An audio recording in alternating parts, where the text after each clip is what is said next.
আসসালামু আলাইকুম ওয়া রাহমাতুল্লাহি ওয়া বারাকাতুহু। আজকে আমরা জানতে পারবো আল্লাহর পথে হাঁটার বরকত ও ফজিলত সম্পর্কে। সুবহানাল্লাহ।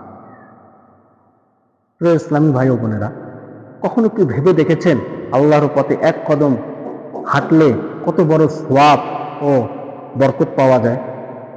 রাসূল পাক সাল্লাল্লাহু আলাইহি ওয়াসাল্লাম ইরশাদ করেছেন, যে ব্যক্তি আল্লাহর পথে এক কদম চলে, আল্লাহ তাআলা তার জন্য অনেক নেকি লেখেন, গুনাহ মাফ করেন এবং জান্নাতে একটি ঘর দান করেন। সুবহানাল্লাহ। একবার ভাবুন, আমরা যদি শুধু মসজিদে যাওয়া, ইসলামের দাওয়াতে বের হওয়া বা কাউকে সাহায্য করার উদ্দেশ্যে যদি হাঁটি, তাহলে আমাদের প্রতিটি পদক্ষেপই হতে পারে জান্নাতের পথে এক ধাপ এগিয়ে নেওয়া। সুবহানাল্লাহ। প্রিয় ইসলামের ভাইরা, আসুন আজ থেকে নিয়ত করি, আমরা আল্লাহর পথে চলবো। আমি হাঁটবো ইসলামের পথে, আমি হাঁটবো জান্নাতের দিকে। আল্লাহ তাআলা আমাদের সবাইকে তার পথে চলার তৌফিক দান করুক। আমিন।